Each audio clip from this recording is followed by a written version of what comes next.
El director para el hemisferio occidental del Fondo Monetario Internacional, Alejandro Werner, dijo que la previsión de crecimiento para América Latina en el año 2014 va a ser de menos del 2%. Hace algún tiempo nos han hablado de la década de América Latina. El propio presidente del Banco Interamericano de Desarrollo, el colombiano Luis Alberto Moreno, publicó un libro con ese título, en donde había optimismo, había una imagen muy positiva para el futuro en el corto y mediano plazos en la región. La pregunta es, ¿qué pasó? No, fíjate, en primer lugar, recuerdo que yo estuve contigo ahora un año y medio. La posición nuestra en CAF ha sido más cautelosa, porque no hay ninguna duda que América Latina ha tenido una etapa muy positiva en varios frentes, ¿no? En primer lugar, yo creo que en la macroeconomía hemos tenido una etapa de un crecimiento razonable, no maravilloso, pero bordeando el 4,5% en promedio. Ha habido una reducción en la pobreza espectacular, no ha habido inflaciones, no hay programa de deuda, y la mayor parte de los países de la región, no todos desde luego, tienen políticas macroeconómicas muy considerables. Ese ha sido un factor muy positivo. El segundo, y especialmente para los suramericanos, el factor China.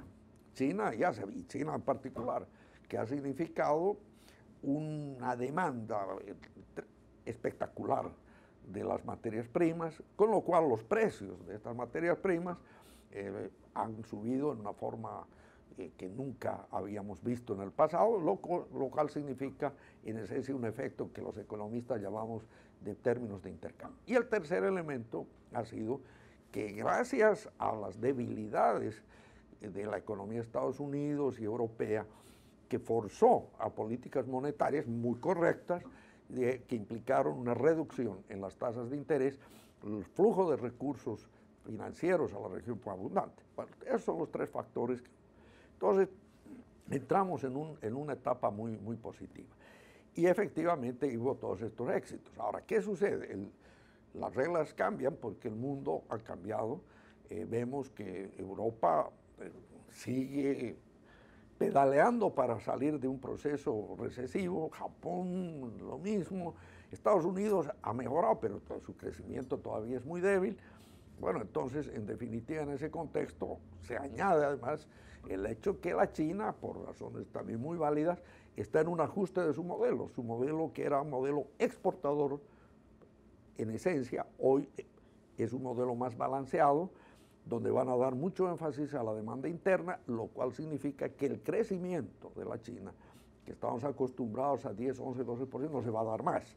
Y en efecto ahora está creciendo al 7%, y yo diría que con ese modelo posiblemente en los próximos años así va a ser. Bueno, entonces esto ha significado que la región este año en particular está teniendo un efecto negativo. Sin embargo, hay que tener cuidado, a los promedios a veces engañan, ¿no? Porque evidentemente que, como decía el fondo, y compartimos la idea, que la tasa de crecimiento va a ser de los niveles que ellos señalan, pero hay diferencias, ¿no? Es decir, por ejemplo, si vamos a los países como en Sudamérica, tomemos Colombia, tomemos Perú, tomemos Bolivia, tomemos Ecuador, esos países están creciendo menos que el año pasado, pero de todas maneras están con crecimientos bastante razonables.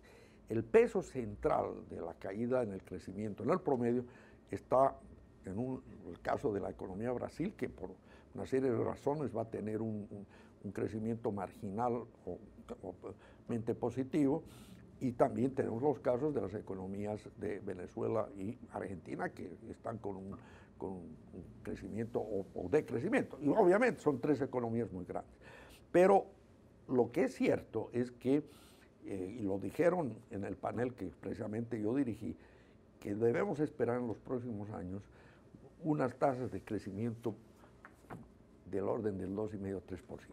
Y esa es una muy mala noticia.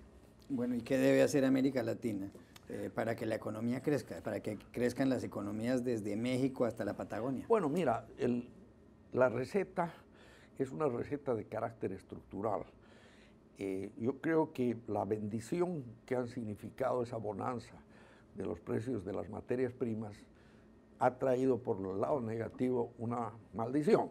Y la maldición es que especialmente en Sudamérica ha habido lo que Cepal en forma muy correcta señala, la reprimarización. Nos hemos vuelto a tener una alta dependencia en las materias primas, que fue el fenómeno que nos llevó en los años 50 a ir a otro modelo. Entonces, ¿la receta cuál es? La receta es que aprovechemos que aún estamos en una etapa de crecimiento más bajo, pero sin desequilibrios macroeconómicos graves, salvo algunas excepciones, aprovechemos esta etapa para ir a lo que es la transformación productiva, eficiente e inclusiva. ¿Qué quiere decir eso? Movamos a nuestros países de lo que es un modelo que llamaríamos de ventajas comparativas, que se basa en materias primas y salarios bajos, a una economía que no puede desconocer la bendición que tiene la región de recursos naturales, pero que le dé el valor añadido con tecnología e innovación y dé un salto a otras actividades que potencian no únicamente el crecimiento, sino la inserción inteligente en las realidades de la globalización, que significa las cadenas de producción globales, que implica mayor empleo, que implica generación de posibilidades para los emprendedores. Ahora esto es fácil decirlo, pero hacerlo requiere una agenda consensuada que implique que los gobiernos, el sector privado y los actores principales de la sociedad tienen que tener un objetivo común que trasciende los ciclos electorales. Mire, Colombia, México, Perú y Chile formaron lo que se llama la Alianza del Pacífico. Y en general el mundo mira con bastante atención a la Alianza del Pacífico. Pero si uno se da cuenta, la economía mexicana no crece tanto como debería, y eso que está México al lado de Estados Unidos. Hay desaceleración en la economía chilena, como han dicho hace muy pocos días los expertos. A pesar de todo eso, ¿usted cree que la Alianza del Pacífico es la niña bonita de la economía latinoamericana, o eso es ver la cosa con mucho optimismo? No, mira, yo creo que hay que poner las cosas en el contexto apropiado. La iniciativa de la Alianza del Pacífico es una buena iniciativa porque son 4 países que tienen el común denominador de políticas macroeconómicas comunes, apertura, acuerdos de libre comercio y una actitud muy positiva a la inversión extranjera. Y definitivamente es una contribución, pero no es, bajo ningún concepto, un sustituto a todos los procesos de integración. Y yo creo que en ese sentido los líderes, el presidente Peña Nieto ha sido muy claro en decirlo, que esto no es contra nadie, es una manera de trabajar. Ahora, en definitiva, yo creo que lo que tú señalas, que México no ha tenido un crecimiento muy alto, sí, pero hay un factor muy positivo en el caso mexicano. El presidente Peña Nieto y su gobierno han logrado consensos políticos muy importantes en reformas trascendentales que le van a dar una mayor competitividad a la economía. Es un punto. El segundo, la economía mexicana está muy ligada a los Estados Unidos, y de las economías de los países industrializados no hay ninguna duda que Estados Unidos, si bien no tiene un gran crecimiento, está en un camino positivo. Entonces, y el tercero es que México es una economía más diversificada, no es dependiente de materias primas, es industrializada, hay tecnología. Entonces yo veo como algo positivo. Lo que señalas de Chile, evidentemente es un momento de baja del crecimiento, pero Chile tiene unas bases de políticas muy sólidas, institucionalidad. Entonces yo diría que el próximo año se va a volver a tener un ritmo, pero no hay que equivocarse, es muy importante retomar el camino de una integración más amplia que signifique que los países latinoamericanos usen este espacio tan importante de gente para ganar competitividad en áreas que van más allá de las materias primas, que significan tecnología, innovación y mayor industrialización. ¿Necesita más integración económica América Latina? Desde luego, y una integración pragmática. Quizá los latinoamericanos hemos pecado de ser demasiado optimistas en dar saltos mortales. Es decir, cuando se hizo los esquemas de integración más iniciales, el Grupo Andino, el Mercosur, en fin, tratamos de copiar inmediatamente lo más avanzado de la Unión Europea. Y pusimos mucho énfasis en el libre comercio y saltamos al arancel externo común. Y no se puso suficiente énfasis en otras cosas que son claves y que hay que poner, que es la infraestructura, que es la logística, que es obviamente la apertura de los mercados, sí, pero en un conjunto de actividades que permitan precisamente moverse de ese modelo de ventajas comparativas a ventajas competitivas. Yo soy optimista en ese sentido, y en el sentido de que quizá el sacudón, que no es fuerte para América Latina porque tiene una base de defensa fuerte macroeconómica por reservas internacionales, no hay un problema de deuda, en fin, y el sacudón de menor crecimiento ojalá sea un buen shock para que esas reformas pendientes que se quedaron un poco dormidas por la complacencia de una situación de bonanza temporal, hagan que ese despertar signifique hacer más en educación, más en infraestructura, más en fortalecimiento de las instituciones que permitan precisamente una mayor inversión, aumento en la productividad y, muy importante, más allá de la reducción de la pobreza, lograr patrón de crecimiento que sea no solo inclusivo, sino que mejore la distribución y la equidad en la sociedad. De todos los presidentes, jefes de Estado y jefes de gobierno de los países latinoamericanos, ¿quiénes están haciéndolo bien en lo que tiene que ver con el manejo de la economía? ¿Quiénes están acertando y quiénes están metiendo la pata? Bueno, mira, no me gusta criticar a mis accionistas, no me parece, pero puedo decir que la mayor parte de los países está haciendo un manejo macroeconómico correcto. Entonces, quizá yo me puedo referir al único país que me quiero referir, al mío propio, me voy a referir a Bolivia. Bolivia, no obstante que hay alguna situación de diferencias en enfoque en ciertos temas, pero en macroeconomía no hay ninguna duda que el presidente Morales y su gobierno han tenido un manejo ortodoxo muy bien, y eso está pagando resultados positivos.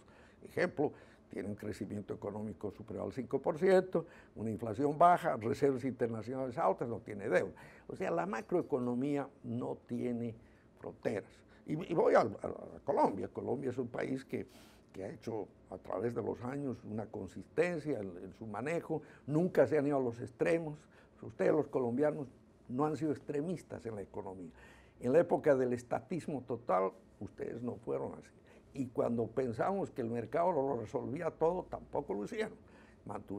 Y yo veo la economía colombiana como una de las economías que está marchando mejor, con una tasa de crecimiento razonable, está haciendo reformas, y por ejemplo el tema de infraestructura, que es una debilidad muy grande en varios de los países, especialmente en Colombia, y yo creo que se están tomando acciones muy importantes. Y nosotros nos sentimos muy contentos de estar trabajando en la línea de ayudar a ese desarrollo de la infraestructura con mecanismos innovadores. Acabamos de aprobar dos cosas que son muy importantes. La primera, estamos participando accionariamente en el Banco de Desarrollo que va a ser para la infraestructura, conjuntamente con la IFC del Banco Mundial, con Equity, y eso va a servir para financiar proyectos de infraestructura. Y lo segundo, se ha creado un vehículo especial en el cual nosotros ponemos capital accionario, 50 millones, hemos seleccionado un gran operador a nivel mundial que es Ashmore, otros 50, y se va a movilizar recursos muy importantes de los fondos de pensiones y las compañías de seguro, de manera tal que habrá un paquete de más de $1.000 millones para infraestructura, que es una de las debilidades que tiene América Latina, que está invirtiendo menos del 3% del PIB cuando debería estar invirtiendo por lo menos el doble. ¿Cómo mira usted actualmente la economía en Cuba? Un país pequeño de 11 millones de habitantes, pero políticamente importante y geográficamente. Bueno, yo diría que precisamente tuvimos un panel en la reunión de nuestra conferencia sobre Cuba. Cuba está en un proceso de transición. Las transiciones deben llevarse con un ritmo adecuado. Hay sector intelectual que está moviéndose en tratar de aprender prácticas adecuadas, y ha habido una serie de iniciativas que se están haciendo a nivel internacional, inclusive con Brookings y con instituciones como la que yo presido, para ayudar a crear una conceptualización apropiada, y se están abriendo iniciativas para una mayor participación del sector privado. Entonces yo creo que hay que ver el tema de Cuba como un tema que está en una transición positiva, y en ese contexto creo que todos los que puedan dar un apoyo a iniciativas que nos conduzcan a esa transición económica es algo muy positivo. Miren, una última pregunta. En América Latina, millones de personas en los últimos años han salido de la pobreza. La clase media ha aumentado, pero este asunto de la desaceleración de la economía no produce un fenómeno, y es que la gente que ha logrado llegar a la clase media, al ver que la economía va lentamente, ¿no será que esa gente empieza a asomarse nuevamente hacia regresar a un peldaño inferior, a las clases bajas económicas? ¿No será que hay un gran peligro ahí social en América Latina? Pusiste el dedo en la llaga. Yo creo que es un tema muy importante. No hay duda que en los últimos años la región ha hecho un esfuerzo fantástico en la reducción de la pobreza. Y vemos grandes sectores de esa gente que se ha elevado y ha ido a una clase que de pronto no es la clase media estrictamente, pero piensa que es la clase media. Pero esa gente ya está insatisfecha porque exige cosas que no las exigía antes. Están, como decía, por ejemplo, en varios de los temas que hemos visto en la región, en Brasil, en Chile, en varios lugares. Pero el caso de que dentro de la casa están muy bien, tienen la televisión, tienen un teléfono, pero salen de la casa y se encuentran con que el transporte no es bueno, que el servicio de educación no es bueno, y hay una ambición y una frustración. Entonces, si no retomamos el sendero de un crecimiento que no puede ser un crecimiento de 1 o 2%, tienes que volver a crecimientos de 4 o 5% por lo menos, y además un crecimiento de una calidad que implique las oportunidades de crear empleo productivo y crear condiciones para emprendedores. El gran riesgo es lo que tú dices, porque si la economía no crece y la situación macroeconómica no te permite tener la abundancia de recursos para programas dirigidos como han tenido exitosamente varios de los países, el riesgo es que muchos de aquellos que pasaron el umbral de la pobreza vuelvan a caer.